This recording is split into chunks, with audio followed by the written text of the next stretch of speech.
हमने कोई इलाज नहीं निकाला, इलाज हमारी बॉडी में ही पड़ा होता है। लगभग 70% पेशेंट को 5 साल के अंदर अंदर कैंसर दोबारा या तिबारा आ जाता है। फिर ऐसी बीमारी है जब हमें लगता है कि हमें पता चल जाता है कि अब किसी को हो गई है, तो फिर हमें लगता है कि चंद दिन बचे हैं, वो गुजार लेते हैं। डॉक्टर्स ने अगर जवाब दे दिया है तो मतलब अब उसके बाद कोई सोल्यूशन नहीं है। सोल्यूशन एक ऐसा वर्ड होता है जो डिक्शनरी से खत्म हो जाता है हमेशा के लिए, चाहे कैंसर जैसी बीमारी हो, चाहे बीपी हो, चाहे डायबिटीज़ हो।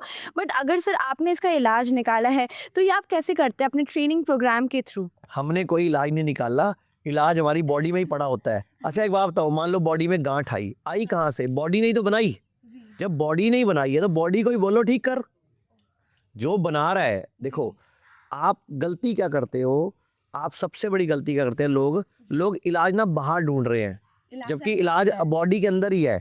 डाइट है, लाइफस्टाइल है, बॉडी को डिटॉक्स करना है। हमारे इस देश का दुर्भाग्य है कि लोग आयुर्वेदा में लेट आते हैं, लोग नेचुरोपैथी में लेट आते हैं, जबकि पहले इधर आना होता है। आयुर्वेदा सर उनके लिए ऑप्शन या प्लान बी होता है। हाँ, जबकि वो प्लान ए होना चाहिए। और पहली बात तो आयुर्वेद पहले ही फॉलो करो तो आप बीमार ही नहीं पड़ोगे। जैसे मेरी लाइफ का एक मिशन है कि मैं जिंदगी भर लोगों को यही सिखाने वाला हूँ कि बीमार ना पड़ो।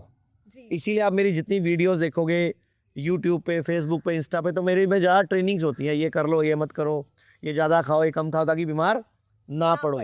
अब बीमार पड़ जाओ तो क्या करो, वो भी आयुर्वेद है। तो मैं आपका सबको एक सूत्र बताना चाहूँगा। आयुर्वेद का एक सूत्र है कि हम बीमार पड़ते ही क्यों हैं।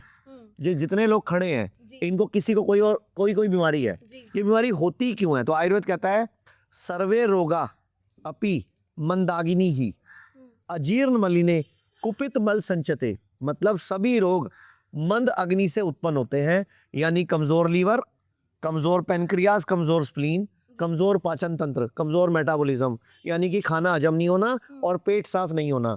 अजीर्ण मलिने, इंडाइजेशन हो जाता है, अपच हो जाती है। और कुपित मल संचय हो जाता है, यानी कि बॉडी में कई जगह जगह मल इकट्ठा हो जाता है। जैसे किसी की ब्रेस्ट में गांठ हुई, वो बोलता है ब्रेस्ट कैंसर, हम बोलते हैं नहीं, ब्रेस्ट में कुपित मल संचय। इनके मुंह पे गांठ हुई, इन्होंने बोला मुंह का कैंसर, हमने बोला नहीं, मुंह में कुपित मल संचय। किसी को प्रोस्टेट में गांठ हुई, उसने बोला प्रोस्टेट कैंसर, हमने बोला प्रोस्टेट में कुपित मल संचय। मतलब सारा जो प्रॉब्लम का जड़ है वो कुपित मल है, जो हजम नहीं हुआ खाना, वही संचय हुआ, वही बीमारी है। अब इनके केस में इन्होंने 10 साल पहले ऑपरेशन कराया, इन्होंने गांठ तो निकाल दी, लेकिन गांठ बनी क्यों, कारण क्या है? कारण तो इसी बॉडी में ही था ना, वो कारण तो बॉडी में रह गया, इसीलिए दोबारा कैंसर आ गया। अब जितने भी कैंसर पेशेंट से मिलोगे, लगभग 70% पेशेंट को 5 साल के अंदर अंदर कैंसर दोबारा या तिबारा आ जाता है, क्योंकि वो कारण पे काम ही नहीं कर रहे। जैसे अब एक पेड़ है, उस पे फल लगे हुए हैं या फूल लगे हुए हैं, आप बार बार जाके फल तोड़ रहे हो, फूल तोड़ रहे हो, अगले साल फिर फल फूल आ जाने हैं। अगर आप चाहते हो फल फूल नहीं आए तो जड़ से उखाड़ दो ना उसको।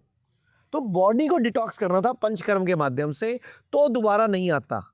अब इनसे पूछ लो कि ये पहली बार भी कहते मुझे पता होता तो मैं कभी उधर जाती ना, आयुर्वेद में आती। हम 4 साल पहले आ जाते हैं तो ये दिन नहीं देखना पड़ता मेरे को। लोग कहते हैं आयुर्वेद गंभीर बीमारियों का इलाज नहीं कर सकता, लेकिन अगर पूरे भारत में कोई गंभीर बीमारी से परेशान है तो आयुर्वेद को ट्राई करने तो आ सकते हो ना, पंचकर्मा करा सकते हो, नुकसान तो कुछ होगा नहीं, लेकिन बॉडी हील कर गई तो जिंदगी आपकी बन जाएगी। और सभी प्रकार के हेल्थ इंश्योरेंस हमारे 120 सेंटरों पर चलते हैं।